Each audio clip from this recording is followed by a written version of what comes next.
Hello again, Steve here, and I wanted to talk a little bit today about the corporatization of innovation. Now, I want to apologize in advance for the shitty sound quality here. I'm just sitting in my car and I don't have any earbuds or anything to give some amplification to the mic, so it is what it is, like they say. Now, corporatization of innovation. Well, I would say also the institutionalization, the sort of glomming on to what's going on. And this is, it's not really, I'm calling it this, but it's just, it's a nature of, I think, once again, the tendency for many of us human beings to not want to be really ourselves, to innovate, to grab something new. And it's, you know, this might be tribal or whatever it is, but we see this whenever we have an innovative time, be it a renaissance, a printing press innovation, the invention of guns, or gunpowder, and of course, you know, most recently the tech innovations in biotech and whatever else. We see that in the early stages, it's a free market. It's the Wild West again, right? It's wonderful, there's freedom. And then of course, and of course the mainstream poo-poos it all the time. I remember reading when I was a kid years ago about how when the typewriter was invented, there was some trade union somewhere, they wanted to go and beat up the people who had typewriters because it was threatening their jobs, of course, because one person could, you know, type up something that was completely legible to everybody versus, you know, it would put the scribes out of work. And we see this, and probably when it was first invented, they just laughed at it as somebody's goofy contraption, right? But then they got threatened by it. And we see this every time there's something that comes up. I mean, look at guns. I mean, they've been around for a long, long time, but for the longest time it was considered sort of second nature to have guns. And now it seems like only the very, very high hierarchy of the thugs of the corporate institutions have them, right? Like the railway police has them, and you know, the banks have them, and with their bank collectors, and they have the cops running around in the army and stuff like that.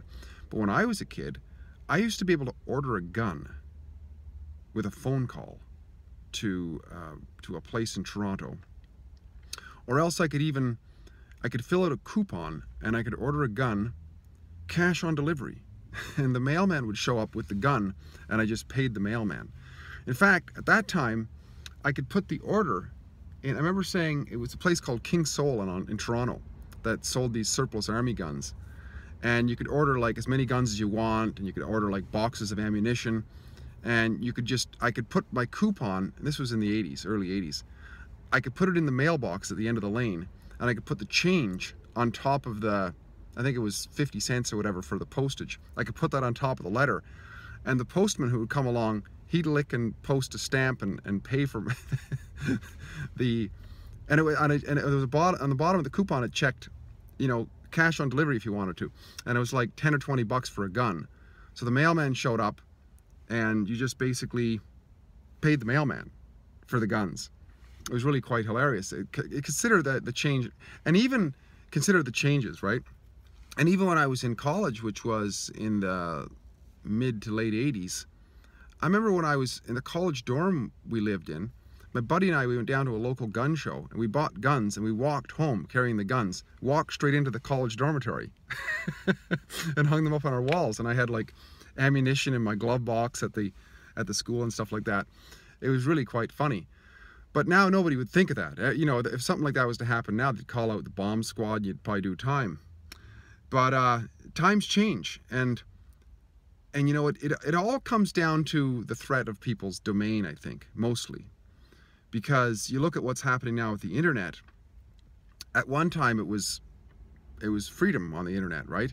And when YouTube and stuff like that came out, I remember people were posting things like how to cut off a bike lock and with an angle grinder and all kinds of stuff. And it was just post whatever the heck you want, basically, right? And everybody in the mainstream thought it was hilarious. I remember back in 2007, I didn't get into it, I wish I had, but I was talking to somebody online and about, I remember saying, you know, I think YouTube's a good way to go. I think the future is video. And he thought, nah, we're not going to waste my time making videos.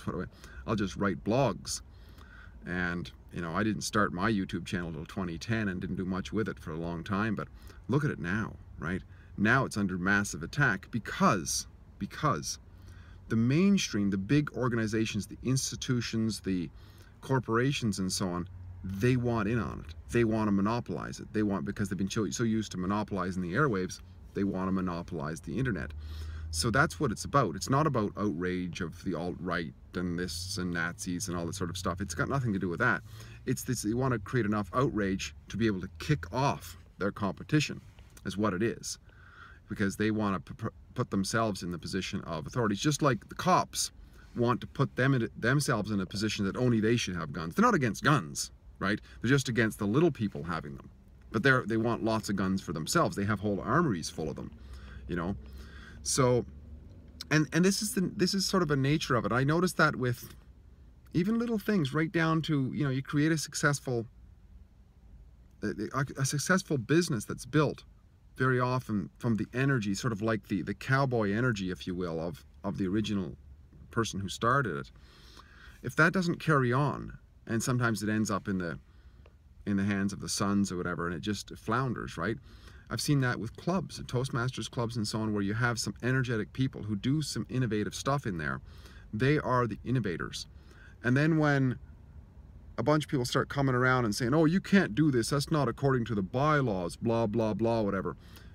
And if they take over, it's toast, man. Like, people aren't excited about it and everything. Because the mainstream is boring, right? But that's what the mainstream wants. They want everybody basically in this doughy-headed state that they'll just take their crap that they're feeding them, right? But the innovators come along and they get people excited and they gain lots of traction. And this happens over and over and over again. You see throughout history, well, you'll have somebody who's an innovator, be it a Martin Luther, you know, point one, the first guy or whatever. He comes along and he nails his treatise on the door of the church and stuff like that, and it causes a revolution. And, you know, and then there's a huge crackdown on that sort of thing. And, you know, be it the printing press, be it the typewriter, you know, war strategies, whatever it is, the mainstream that was the monopoly first laughs at it. Like they say, first they ignore it, then they laugh at it, and then they eventually come around to actually wanting to monopolize it. But if they see something that's working, they want to monopolize it. And that's all we're seeing now with the internet, unfortunately.